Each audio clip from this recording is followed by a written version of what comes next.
नमस्कार, मैं प्रवीण वाजपेयी अपने YouTube channel math with Praveen Vajpayee पे आपका बहुत बहुत स्वागत करता हूं। जैसा कि आपको पता है कि हम लोग नंबर सिस्टम पढ़ रहे हैं। आज की इस क्लास में हम लोग नेक्स्ट टाइप के क्वेश्चन को डिस्कस करेंगे। जैसा कि आपको पता है कि रेगुलर आपकी नंबर सिस्टम पे क्लासेस चल रही है। अगर आप लोगों ने इससे पहले वाली क्लासेस को नहीं देखा है तो उन क्लासेस को भी जाके देखिए, आपको बहुत कुछ सीखने को मिलेगा। तो आज की क्लास में बेसिकली हम लोग जानने वाले हैं कि भाजकों की संख्या पे जो आपके क्वेश्चन आते हैं उनको हम लोग कैसे डिस्कस करेंगे। जैसे कि क्वेश्चन आपसे पूछा जाता है कि जैसे क्वेश्चन दे दिया है आपको कि 24 को कुल कितनी संख्याओं से विभाजित किया जा सकता है, या पूछ लिया गया कि 108 को कुल कितनी संख्याओं से विभाजित किया जा सकता है, या पूछ लिया जाए कि 24 में भाजकों की संख्या क्या होगी या 108 में भाजकों की क्या संख्या होगी। तो ऐसे क्वेश्चन को आज की क्लास में हम लोग डिस्कस करने वाले हैं। तो आइए स्टार्ट करते हैं आज की क्लास को। तो सबसे पहले आप ये समझ लो कि भाजकों की संख्या से एक्चुअल में मतलब क्या होता है। भाजकों की संख्या का मतलब क्या हुआ। देखिए, भाजकों की संख्या का मतलब क्या होता है, जैसे कोई नंबर मैंने लिया, जैसे मैंने अगर आपसे कहा कि 4 के भाजकों की संख्या बताओ, तो भाजकों की संख्या से मतलब क्या है कि मैं आपसे ये जानना चाहता हूँ कि 4 को टोटल कितनी संख्याओं से विभाजित किया जा सकता है। मैं आपसे क्या जानना चाहता हूँ कि 4 को टोटल कितनी संख्याओं से विभाजित किया जा सकता है। तो 4 के भाजकों की संख्या क्या होगी। हम ऐसे भी पूछ सकते हैं आपसे कि भाई 4 के भाजकों की संख्या क्या होगी, या इसी क्वेश्चन को उल्टा ऐसे भी पूछा सकता है कि 4 को टोटल कितनी संख्याओं से भाग दिया जा सकता है। तो अगर हम इसके भाजकों की संख्या निकालने की कोशिश करें तो इसको हम कितनी संख्याओं से भाग दे सकते हैं। एक तो हम इसको 1 से भाग दे सकते हैं, दूसरा 2 से भाग दे सकते हैं, और तीसरा 4 से भाग दे सकते हैं। यानी कि टोटल कितनी संख्याओं से इसे भाग दिया सकता है, 3 संख्याओं से भाग दिया सकता है। अब ये कैसे आया, इसको अगर हम थोड़ा सा यहाँ से ही ट्रिक बनाने की कोशिश करें तो 4 को हम लोग क्या लिख सकते हैं, 2 पे पावर 2। तो आप लोग देख पा रहे होंगे कि 2 पे पावर 2 इसको हम लोग लिख सकते हैं। यानी कि इसकी जो पावर आ रही है भाजकों की संख्या, उसमें 1 जोड़ने के बाद आ रही है। जैसे 4 को हम लोग क्या लिख सकते हैं, 2 पे पावर 2, तो इसकी पावर कितनी है, 2, तो भाजकों की संख्या कितनी आई, 3। इसी तरीके से अगर मैं आपसे कहूं कि 8 में भाजकों की संख्या बताओ कितनी होगी, यानी कि 8 को कुल कितनी संख्याओं से भाग दिया जा सकता है, तो आप बोलोगे भाई 8 को हम 1 से भाग दे सकते हैं, 2 से भाग दे सकते हैं, 4 से भाग दे सकते हैं और 8 से भाग दे सकते हैं। यानी कि टोटल भाई भाजकों की संख्या कितनी होगी, 4 होगी। तो अगर हम 8 को लिखना चाहें 2 की पावर में तो हम लोग क्या लिख सकते हैं, 2 पे पावर 3। यानी कि जितनी इसकी पावर आ रही है भाजकों की संख्या उससे 1 ज्यादा है। देखो यहाँ पे पावर कितनी है, 3, और भाजकों की संख्या कितनी है, 4। तो यहाँ से आपको थोड़ा बहुत क्लू समझ में आ गया होगा कि जो भाजकों की संख्या आती है वो कैसे आती है। जो भी आपको नंबर दिया होगा उसके हम प्राइम फैक्टर करते हैं, जो भी नंबर दिया होगा उसके हम प्राइम फैक्टर करते हैं, और जो भी उस पर पावर आएगी उसमें हम एक जोड़ के उसको आपस में गुणा कर देते हैं। जैसे एक और हम लोग नंबर ले लेते हैं जिसमें एक के अलावा कई और फैक्टर हो। जैसे मैंने आपसे को नंबर दे दिया 12, मैंने आपसे पूछा कि 12 में भाई भाजकों की संख्या बताओ कितनी होगी, यानी कि 12 को टोटल कितनी संख्याओं से विभाजित किया जा सकता है। तो आप बोलोगे भाई 12 को हम 1 से भाग कर सकते हैं, 2 से भाग कर सकते हैं, 3 से भाग कर सकते हैं, 4 से भाग कर सकते हैं, 6 से भाग कर सकते हैं और 12 से भाग कर सकते हैं। यानी कि टोटल भाजकों की संख्या कितनी है, 1 2 3 4 5 6, यानी कि टोटल भाजकों की संख्या कितनी है, 6। तो 12 को अगर हम इसके प्राइम फैक्टर के रूप में लिखें तो हम लोग क्या लिख सकते हैं, 4 तिया 12 होता है। यानी कि 4 को हम लोग क्या लिखेंगे, 2 पे पावर 2, और तिया 12 यानी कि 3 पे पावर 1। अब देखो यहाँ पे 6 ये है, ये कैसे आ रहा है, इसकी पावर कितनी है, 2, तो 2 में 1 जोड़ेंगे तो कितना आया, 3, और 1 में 1 जोड़ेंगे तो कितना आया, 2, तो 3 दूना 6। तो यहाँ से आपको अब क्लियरली समझ में आ गया होगा कि भाजकों की संख्या हम लोग कैसे निकालते हैं। किसी भी नंबर, जो भी नंबर आपको दिया है उसमें अगर आपसे पूछा है कि इसके भाजकों की संख्या बताओ, तो आप क्या करोगे, उसके पहले आप प्राइम फैक्टर करोगे, उस नंबर के प्राइम फैक्टर करोगे, और जो भी पावर दी है उनकी, जो भी नंबर आएंगे, जो भी प्राइम फैक्टर आएंगे, उनकी जो पावर होगी उसमें आप 1 ऐड करके उन्हें आपस में गुणा कर दोगे, वही इनके भाजकों की संख्या होगी। क्या होगी, जैसे अगर मैं आपसे कहूँ कि कोई नंबर दिया हुआ है a की power p power q into C की पावर r के टर्म में, और इसमें भाजकों की संख्या आपको निकालनी है, तो वो क्या होगी p plus one into q plus one into r plus one. तो ये तो मैंने आपको फार्मूला बना के बता दिया, लेकिन जो इसका सार है वो आपको समझ में आ गया होगा कि ऐसा क्यों होता है। अब इस पर कैसे कैसे क्वेश्चन आएंगे वो क्वेश्चन हम लोग डिस्कस कर लेते हैं। तो ये चीज़ तो आपको बहुत अच्छे तरीके से समझ में आ गई होगी।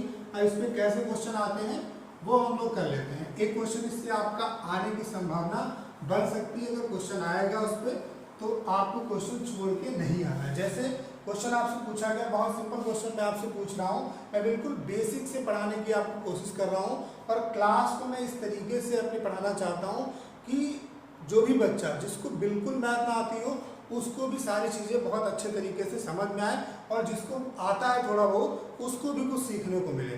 तो प्रयास यही रहेगा कि हम लोग जीरो से पढ़ेंगे और एडवांस लेवल तक जाएंगे। तो जिन बच्चों का लेवल थोड़ा ज़्यादा है वो थोड़ा वेट करें, अभी बहुत अच्छे अच्छे क्वेश्चन भी हम लोग डिस्कस करेंगे, आप लोगों को टेंशन लेने की जरूरत नहीं है। जैसे कि अगर मैं आपसे कहता हूँ कि भाई 24 में भाजकों की संख्या बताओ कितनी होगी, यानी कि 24 को कुल कितनी संख्याओं से विभाजित किया जा सकता है, तो आप क्या करोगे, पहले आप इसके प्राइम फैक्टर करोगे। तो 24 को भाई हम लोग क्या लिख सकते हैं, 8 तिया 24, क्या लिख सकते हैं 8 तिया 24। अगर आप इसके फैक्टर ऐसे नहीं कर पाते हो तो आप डायरेक्ट ऐसे फैक्टर कर लो, आपने ये विधि तो पढ़ी होगी। क्या करेंगे, पहले इसे मिनिमम नंबर 2 से काटेंगे, 2 से काटेंगे कितना हुआ 12, फिर 2 से काटेंगे कितना हुआ 6, फिर 2 से काटेंगे कितना हुआ 3, फिर 3 से काटेंगे कितना आया 1, यानी कि इसके फैक्टर ये हो गए। क्या आएगा 2 पे पावर, इसे हम लोग क्या लिख सकते हैं 2 पे पावर 3 इंटू 3 पे पावर 1। तो ये तरीका आपको कब लगाना है, जब ये जो नंबर दिया है जिसके आपको भाजकों की संख्या निकालनी है वो थोड़ा सा बड़ा हो। अगर नंबर छोटा दिया है तो उसे अगर हम सिंपली लिख सकते हैं, अगर वो हमें याद है, या अगर हम उसके ऐसे मौखिक फैक्टर कर सकते हैं तो आप उसे डायरेक्ट करो। अगर आपसे ऐसा नहीं होता है तब आप इससे कर लो। तो यहाँ पे 2 पे पावर 3 और 3 पे पावर 1 है, तो भाजकों की भाई संख्या कितनी होगी, कुछ नहीं करना है आपको। भाजकों की संख्या कैसे निकालेंगे, भाजकों की संख्या भाई क्या होगी, 3 में जोड़ेंगे कितना होगा 4, और 1 में जोड़ेंगे कितना होगा 2, यानी कि 4 दूना 8, यानी कि इसको कुल कितनी संख्याओं से भाग दिया जा सकता है, टोटल 8 संख्याओं से इसे भाग दिया जा सकता है। दूसरा मैंने क्वेश्चन दिखाया था जब मैंने क्लास स्टार्ट की थी, मैंने पूछा था कि 108 में भाजकों की संख्या कितनी होगी। तो 108 के हम लोग क्या करते हैं, हमें नहीं पता कि इसके भाई फैक्टर क्या होंगे, तो हम इसके फैक्टर कर लेते हैं। पहले 108 को हम क्या करेंगे 2 से काट लेते हैं, 2 से काटेंगे यहाँ पे 5, 4 आएगा, फिर 2 से काटेंगे कितना होगा 27, 3 से काटेंगे 3 नाम 27, 3 से काटेंगे 3 तिया 9, 3 एकन 3। तो इसे हम लोग क्या लिख सकते हैं 2 पे पावर 2 इंटू 3 पे पावर 3। तो भाई भाजकों की संख्या कितनी होगी, 2 में 1 जोड़ेंगे तो कितना आया 3, और 3 में 1 जोड़ेंगे तो कितना आया 4, यानी कि भाजकों की संख्या कितनी होगी 12 होगी। जैसे अगला क्वेश्चन आपसे पूछ लिया जाए, मान लेते हैं क्वेश्चन पूछ लिया गया 1024, इसमें भाजकों की संख्या भाई कितनी होगी।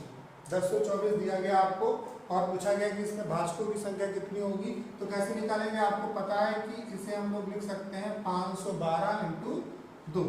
512 दूनी कितना होता है 1024 होता है। अब 512 जो होता है वो 8 का क्यूब होता है इंटू 2, लेकिन मैंने आपको बताया कि आपको प्राइम फैक्टर करना है, तो 8 को हम लोग क्या ले सकते हैं 2 पे पावर 3 और इंटू 2 पे पावर 1, तो टोटल ये 3 तिया 9 और 1 ही, यानी कि टोटल 2 पे पावर कितना हुआ 10 हुआ। कितना हुआ 2 पे पावर 10 हुआ। तो भाजकों की संख्या भाई कितनी होगी, 10 में 1 जोड़ेंगे तो कितना हो जाएगा 11। तो आपको ये चीज़ समझ में आ गई होगी कि भाजकों की संख्या हम लोग कैसे निकालते हैं। इस पर भी आपका एक क्वेश्चन आता है। अब हम लोग नेक्स्ट टाइप पे बढ़ते हैं, एक टाइप और यहाँ पे हम लोग डिस्कस कर लेते हैं। अब आपसे क्वेश्चन पूछा जाता है कि ये आपका टाइप नेक्स्ट है, जितना भी हम लोग कर चुके हैं उससे आगे का। जैसे क्वेश्चन आपसे पूछा जाता है कि 100 और 200 के बीच कुल कितनी संख्याएं ऐसी हैं, 100 और 200 के बीच कुल कितनी संख्याएं ऐसी हैं जो 3 से पूरी तरह विभाजित होती हैं। 3 से पूरी तरह विभाजित होती हैं, या बोल दिया जाएगा 3, 2, 4, 5 से पूरी तरह विभाजित होती हैं, या कई नंबर दे दिए जाएं, तो आपको कैसे निकालना है इसका पहले हम लोग बेसिक तरीका जानेंगे और फिर मैं आपको बताऊंगा कैसे आप विद इन सेकेंड ऐसे क्वेश्चन को कर सकते हो। अब यहाँ पे ये जरूरी नहीं है कि 100 और 200 के बीच पूछे, वो आपसे 500 और 1000 के बीच पूछ सकता है, 299 से 499 के बीच पूछ सकता है, मतलब नंबर कहीं से कहीं तक हो सकता है। और ये यहाँ पे एक संख्या ना होकर के कई संख्याओं से विभाजित होने वाली संख्या पूछ ली जाए आपसे, तो कैसा भी क्वेश्चन आ सकता है, उसमें आपको टेंशन लेने की जरूरत नहीं है। मैं सारे स्टेप आपको बता दूंगा। जैसे आपसे पूछा गया कि 100 और 200 के बीच कुल कितनी संख्या ऐसी है जो 3 से पूरी तरह विभाजित होती है, तो आप कैसे निकालोगे? पहले मैं आपको बेसिक तरीका इसका बता रहा हूँ। बेसिक तरीका क्या है, आप 100 और 200 के बीच पहले संख्या निकालोगे 3 से विभाजित होने वाली। अब आपको इतना तो पता है कि 3 से विभाजित जो संख्या होगी उनमें गैप कितने का होगा, 3 का होगा। तो 100 के बाद अगली 3 से विभाजित होने वाली संख्या क्या होगी भाई, 102, उसके बाद 105, इसी तरीके से 3 के गैप में होंगी। और 200 से पहले 3 से विभाजित होने वाली संख्या भाई कितनी होगी, 9, 8, 17 और 18 यानी कि 198। तो हमें ये पता चल गया कि भाई पहली संख्या 100 के बाद 3 से विभाजित होने वाली 102 होगी, और कहाँ तक ये संख्या जाएंगी, 98 तक। तो अब टोटल संख्याएं आपको निकालनी है, तो या तो आप ऐसे निकाल लो, आप जानते होंगे कि अंतिम पद बराबर होता है प्रथम पद n-1 इंटू डी। समांतर श्रेणी का ये फार्मूला होता है कि अंतिम पद बराबर होता है प्रथम पद n-1 इंटू डी। डी का मतलब क्या हुआ, इनके बीच में जो समान गैप है वो डी है आपका। डी का मान यहाँ पे कितना होगा, 3 होगा, क्योंकि सभी में गैप कितने का है, 3 का है। तो इसे हम लगा सकते हैं यहाँ पे L का मान कितना है, 198, A का मान कितना है, 102, और n-1 डिफरेंस कितने का है, 3 का। इसको इधर लेके जाएंगे तो कितना होगा, 96, और n-1 इंटू 3 से डिवाइड करेंगे, 3 3 9, 3 दूना 6, यानी कि n-1 बराबर कितना हुआ, 32। तो n बराबर यहाँ से कितना आ जाएगा, 32 में एक जोड़ेंगे तो कितना होगा, 35। तो एक तो तरीका आपका ये है। दूसरा तरीका मैंने नंबर सिस्टम में ही आपको बताया था कि अगर आपको संख्याएं निकालनी है और डिफरेंस अगर बराबर है, डिफरेंस बराबर का मतलब चाहे 1 का डिफरेंस हो, 2 का डिफरेंस हो, 4 का डिफरेंस हो, 5 का डिफरेंस हो, 10 का डिफरेंस हो, तो आप नंबर कैसे काउंट करते हो, नंबर आप कैसे निकालोगे, फर्स्ट नंबर और लास्ट नंबर का डिफरेंस होगी। तो फर्स्ट नंबर और लास्ट नंबर का अगर हम लोग डिफरेंस लें तो कितना आएगा, 96। इनके बीच में जो डिफरेंस है उससे आप डिवाइड करोगे और एक ऐड कर दोगे इसमें। तो 96 को 3 से डिवाइड करेंगे कितना होगा, 32, और 32 में एक जोड़ेंगे तो कितना होगा, 33। यानी कि हमारे इस क्वेश्चन का आंसर क्या आया कि 100 और 200 के बीच 3 से विभाजित होने वाली संख्याएं कितनी होगी, 33 होगी। तो ये तरीका आपका बेसिक तरीका है। अगर यहाँ पे 3 से ना पूछकर आपसे ये पूछ ले कि 100 और 200 के बीच ऐसी कितनी संख्याएं हैं जो 3, 2, 4 से पूरी तरह विभाजित होती है, तो आप क्या करोगे, 3, 2, 4 से विभाजित होने वाली छोटी से छोटी संख्या क्या होगी, तो हम क्या करेंगे, इन नंबर्स का एलसीएम ले लेंगे। तो इसका एलसीएम कितना होगा, 12। अब भाई 12 से विभाजित होने वाली 100 के बाद अगली संख्या क्या आएगी, 12 से विभाजित होने वाली 100 के बाद अगली संख्या क्या आएगी, 12 नमा 108, और फिर 12 के गैप में होगी अगली संख्या क्या होगी भाई, 120 होगी। उसके बाद क्या होगी, 132 होगी, और लास्ट जो संख्या होगी वो कौन सी होगी, अगर हम 12 से इसे डिवाइड करें तो 12 एकन 12 और 12 एकन 12 और 5 छंग 72, यानी कितने बार जाएगा, 16 बार जाएगा। तो संख्या क्या होगी, 16 दूनी 32, हासिल लगा 3, और 16 एकन 16 और 3 कितना हुआ, 19, यानी कि 108 से लेकर के 192 तक संख्या होंगी। तो अगर इनकी हमें संख्या निकालनी है तो संख्या कैसे निकालेंगे, आप वैसे भी लगा सकते हो, L बराबर A plus n-1 into D से निकाल सकते हो, लेकिन मैंने अभी आपको तरीका बताया, आप क्या करो, इसका और इसका डिफरेंस ले लो। तो 192 और 108 के बीच का डिफरेंस आपका कितना होगा, डिफरेंस यहाँ पे कितना होगा, 84। कितना होगा डिफरेंस, 84। इनके बीच में जो डिफरेंस है, जो गैप है, उससे आप डिवाइड करो और +1 इसमें ऐड कर दो। तो 84 को अगर हम 6 से डिवाइड करेंगे तो 4 6 84, यानी कि 14 + 1 टोटल संख्याएं कितनी होगी, 15 होगी। तो ये तो आपको समझ में आ गया होगा कि इसका बेसिक तरीका क्या है। यहाँ पे नंबर कहीं से कहीं तक हो सकते हैं, हो सकता है एक नंबर पूछ ले, यहाँ पे हो सकता है कई नंबर पूछ ले। अगर कई नंबर पूछेगा तो इन सारे नंबर का हम लोग एलसीएम ले लेंगे।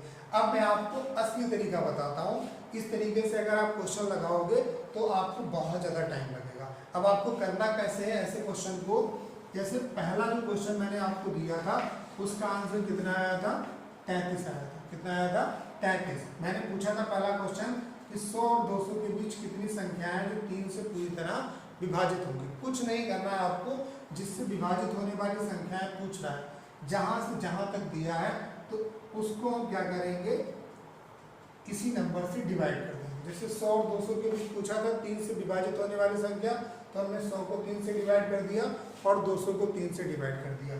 अब कितने बार जाएगा, यहाँ पे हमें पूरा पूरा भागफल लेना है, रिमाइंडर नहीं लेना है। और एक चीज ध्यान रखनी है कि अगर ये पूरा पूरा डिवाइड हो जाएगा तो भागफल को एक कम लेना है आपको, भागफल को एक कम लेना है। कैसे, इस चीज को अभी हम लोग समझते हैं। जैसे मैंने इसको काटा तो 3 तिया 9 और फिर 1 बचा, 0 उतारा 10 हुआ, 3 तिया 9, यानी कि भागफल कितना आया, 33। देखो रिमाइंडर कुछ बच रहा है, इसका मतलब है यहाँ पे हम पूरा पूरा 33 लेंगे। अगर ये पूरा पूरा कट गया होता तो हम 33 ना लेकर के यहाँ पे कितना लेते, 32 लेते।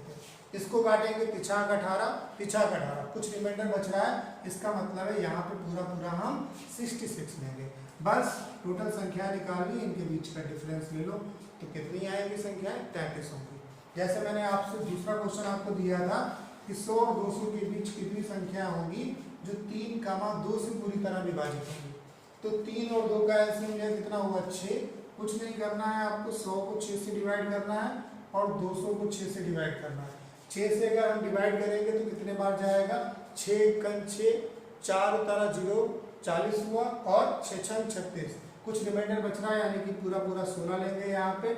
इससे काटेंगे 6 तिया 18, फिर 6 तिया 18, रिमाइंडर बच रहा है, इसका मतलब पूरा पूरा 33 लेंगे। इनके बीच का डिफरेंस ले लो, कितना होगा भाई, 17, यानी कि टोटल संख्याएं कितनी होंगी, 17 होंगी। जैसे मैंने आपसे पूछ लिया कि 100 और 200 के बीच कितनी संख्या ऐसी है जो 3, 2, 4 से पूरी तरह विभाजित होती है। तो 3, 2, 4, इसका एलसीएम कितना आया, 12। कुछ नहीं करना है, 100 को आपको 12 से डिवाइड करना है, 200 को आपको 12 से डिवाइड करना है। जहां से जहां तक पूछा गया है बस इस नंबर को, इस जहां से जहां तक पूछा गया है उनसे आप क्या करो, डिवाइड करो। तो 12 से काटेंगे, 12 12 84, 12 8 96, कुछ रिमाइंडर बचना है, इसका मतलब पूरा पूरा 8 लेंगे। अगर कट जाता तो हम एक कम लेते। यहाँ पे काटेंगे तो कितने बार जाएगा भाई, 12 1 12, कितना बचा, 8, 0 उतारा, फिर 5 6 72, कुछ रिमाइंडर बच रहा है, इसका मतलब है कि टोटल 16 बार चला जाएगा। इनका डिफरेंस ले लो, यानी कितना आएगा, टोटल संख्याएं कितनी आएंगी, 8 आएंगी। तो आपको समझ में आ गया। दूसरा पंगा एक ये बचता है यहाँ पे कि कभी कभी ऐसा भी नंबर आ सकता है जैसे कि आपने इससे डिवाइड किया तब भी पूरा पूरा कट गया और इससे डिवाइड किया तब भी पूरा पूरा कट गया। देखिए अगर एक में पूरा कट जाता है, जैसे मान लेते हैं आपने इससे डिवाइड किया और इससे डिवाइड किया, इसमें पूरा पूरा नहीं कटा तो आप पूरा पूरा जो भागफल होगा वो आप ले लोगे, और यहाँ पे पूरा पूरा डिवाइड हो गया तो आप भागफल में एक कम करके लिखोगे। लेकिन कभी कभी अगर ऐसा आ जाए कि ये दोनों नंबर आपके इससे डिवाइड हो जाएंगे तो आप वहाँ पे क्या करोगे, वहाँ पे जो आपका ज़्यादा वाला भागफल होगा उसमें हम एक कम करके लिखेंगे। वहाँ पे फिर ऐसा नहीं होगा कि हम दोनों में एक कम करके लिखें, वहाँ पे सिर्फ एक में एक कम करके लिखेंगे और वो भी किस में कम करेंगे, जो बड़ा वाला भागफल होगा। अभी मैं क्वेश्चन ले लूँगा वैसा है जिसमें आपको सारी चीज़ें समझ में आ जाएंगी। तो जब आप इस तरीके से क्वेश्चन को लगाओगे तब आपका क्वेश्चन बहुत ही ईजी हो जाएगा। अब हम लोग 4-5 क्वेश्चन कर लेते हैं जिससे आपका सारा कन्फ्यूजन क्लियर हो जाएगा। तो मैंने आपसे क्वेश्चन पूछा कि 500 से 1000 के बीच टोटल कितनी संख्याएं हैं जो 4, 3, 12 से पूरी तरह विभाजित होती हैं। तो कुछ नहीं करना आपको, इनका एलसीएम ले लो। तो इसका एलसीएम भाई कितना होगा, 4, 3, 12 का एलसीएम कितना होगा, डायरेक्ट आप लिख दो कितना होगा, 12। जो बच्चे एलसीएम नहीं ले पाते हैं उनको मैं समझा देता हूँ। एलसीएम क्या होता है, एलसीएम वो छोटी से छोटी संख्या होती है जो दी हुई सभी संख्याओं से पूरी तरह विभाजित होती है। तो एलसीएम लेने का सबसे जो बेस्ट तरीका है वो क्या है, जैसे कि आपको कई संख्याओं का एलसीएम लेना है तो आप किसी एक संख्या को इसका एलसीएम मान लो। मैंने मान लिया 4 है इसका एलसीएम, अब एलसीएम क्या होता है, वह छोटी से छोटी संख्या होती है तो सभी संख्याओं से पूरी तरह विभाजित होती है। तो जब हम 3 के पास गए तो 3 इससे नहीं कट रहा है। 3 कब कटेगा इससे, जब 3 होगा इसमें, तो 3 से काटने के लिए 3 से हमें गुणा करना पड़ेगा। जब हम 12 के पास गए तो 12 इससे पूरा पूरा डिवाइड हो रहा है। इसका मतलब है यही कोई छोटी से छोटी संख्या होगी जो इससे भी कटेगी, इससे भी कटेगी, इससे भी कटेगी। तो इस तरीके से आपको एलसीएम लेना है। फिर मैंने आपको क्या बताया, कुछ नहीं करना है, 500 को आपको 12 से डिवाइड करना है और 1000 को आपको 12 से डिवाइड करना है। भागफल में अगर रिमाइंडर बचता है कुछ तो पूरा पूरा भागफल लेना, अगर पूरा पूरा डिवाइड हो जाएगा तो एक कम लेना है। तो काटेंगे इससे, कितना होगा, अगर हम डिवाइड करें तो 5 चौक 48, कितना बचा 2, 0 उतारा 20 हुआ, 12 एक 12, कुछ रिमाइंडर बच रहा है, इसका मतलब पूरा पूरा 41 लेंगे। यहाँ पे डिवाइड करेंगे 12 8 96, कितना बचा 4, 0 उतारा 40 हुआ, 12 3 36, कुछ रिमाइंडर बच रहा है, इसका मतलब पूरा पूरा 83 लेंगे। तो टोटल जो संख्याएं होंगी वो कितनी होगी, इन दोनों का डिफरेंस ले लो। तो इन दोनों का डिफरेंस कितना आएगा 42, यानी कि 500 से 1000 के बीच 4, 3 और 12 से विभाजित होने वाली संख्याएं कितनी आएंगी, 42 आएंगी। आप इसे फार्मूले से निकाल के देख लो, इतनी संख्याएं आएंगी। कुछ और क्वेश्चन हम लोग कर लेते हैं। जैसे क्वेश्चन आपसे पूछा गया, जैसे मैंने क्वेश्चन पूछा आपसे कि 200 से 600 के बीच कितनी संख्याएं ऐसी हैं जो 9 से पूरी तरह विभाजित होती है। 200 से 600 के बीच कुल कितनी संख्या ऐसी हैं जो 9 से पूरी तरह विभाजित होती है। अब एक ही नंबर दिया मैंने आपको, तो कुछ नहीं करना है, आपको 200 को 9 से डिवाइड करना है और 600 को 9 से डिवाइड करना है। तो 9 से काटेंगे, 9 दूनी 18, फिर 9 दूनी 18, कुछ रिमाइंडर बच रहा है, इसका मतलब पूरा पूरा 22 लेंगे। यहाँ पे 9 से काटेंगे, 9 छाक 54, कितना बचा 6, फिर 9 छाक 54, यानी कि कुछ रिमाइंडर बच रहा है, तो पूरा पूरा 66 लेंगे। तो टोटल संख्याएं कितनी आएंगी, 66 में से 22 जाएगा, यानी कि टोटल नंबर कितने होंगे 44 होंगे। यानी कि 200 से 600 के बीच 9 से विभाजित होने वाली संख्याएं कितनी आएंगी, 44 आएंगी। 200 से 900 के बीच कुल कितनी संख्याएं ऐसी होंगी जो 2, 3, 4 से पूरी तरह विभाजित होती है। तो आप क्या करोगे, पहले इसका एलसीएम लोगे, तो इसका एलसीएम भाई कितना होगा, 12 होगा। अब क्या करेंगे, 200 को हम यहाँ पे, अगर मैं आपको वो समझाना चाहता हूँ कि एक कट जाए तो आप क्या करो, इसे पूरा पूरा 1200 लो कि 200 से 1200 के बीच कुल कितनी संख्याएं ऐसी होंगी जो 2, 3, 4 से पूरी तरह विभाजित होती है। तो 12 इसका एलसीएम आ गया, 200 को हम 12 से डिवाइड करेंगे और 1200 को हम 12 से डिवाइड करेंगे। तो यहाँ पे कितने बार जाएगा भाई, 12 1 12, कितना बचा 8, फिर 0 उतारा 5 6 72, कुछ रिमाइंडर बचना है, यानी कि पूरा पूरा हम यहाँ पे 16 लेंगे। जब इससे डिवाइड करेंगे तो ये पूरा पूरा कितने बार चला जाएगा, 100 बार चला जाएगा। मैंने आपको क्या बताया कि अगर पूरा पूरा डिवाइड हो जाएगा तो हम यहाँ पे 100 ना लेकर के एक कम यानी कि 99 लेंगे। तो टोटल संख्याएं कितनी होगी, 99 और 16 का डिफरेंस लेंगे। तो 99 और 16 का डिफरेंस कितना होगा भाई, 9 से 6 गया तो कितना बचा 3, और 9 से 1 गया तो कितना बचा 8, यानी कि टोटल संख्याएं कितनी होगी, 83 होगी। तो ये वाला आपको समझ में आ गया होगा। अब मैं भले ही क्वेश्चन आपको कम कराऊं, लेकिन मैं आपका कॉन्सेप्ट क्लियर करा रहा हूँ। जब आप ऐसे क्वेश्चन आपके सामने आएंगे तब आप उनको बहुत ही इजीली कर लेंगे। जैसे एक क्वेश्चन मैं और लेता हूँ जहाँ पे आपके दोनों डिवाइड होते हैं। जैसे मैंने आपसे क्वेश्चन पूछ लिया कि भाई 500 से 1500 के बीच कितनी संख्या ऐसी होंगी जो 2, 5 से पूरी तरह विभाजित होती है। 500 से 1500 के बीच कुल कितनी संख्या ऐसी होंगी जो 2, 5 से पूरी तरह विभाजित होती है। तो कैसे निकालोगे भाई आप, 2 और 5 का एलसीएम कितना होगा, 10 होगा। तो 500 को अगर हम 10 से डिवाइड करें और इधर 1500 को हम अगर 10 से डिवाइड करें तो यहाँ पे भाई कितना आएगा, 50 आएगा। यानी कि हम कितना लेंगे, एक कम लेंगे। लेकिन अब यहाँ पे जब दोनों डिवाइड हो जाएंगे तो हम उसको एक कम लेंगे जो बड़ा वाला होगा। तो यहाँ पे कितना आया भागफल 50, यहाँ पे कितना आएगा भाई 150 आएगा। तो दोनों डिवाइड हो रहे हैं, इसका मतलब एक में हमें कमी करनी। किसमें कमी करेंगे, जो ज़्यादा वाला होगा। तो यहाँ पे हम 150 ना लेकर के 149 लेंगे और उसमें से अगर हम 50 डिडक्ट करेंगे तो हमारा टोटल कितना आएगा, टोटल संख्याएं कितनी होगी, 99 होगी। टोटल संख्याएं कितनी होगी, 99 होगी। इसका हम लोग प्रूफ भी देख लेते हैं कि 99 संख्याएं आएंगी या नहीं आएंगी। तो हम इसको बेसिक से अगर करें क्वेश्चन को तो कैसे कर सकते हैं।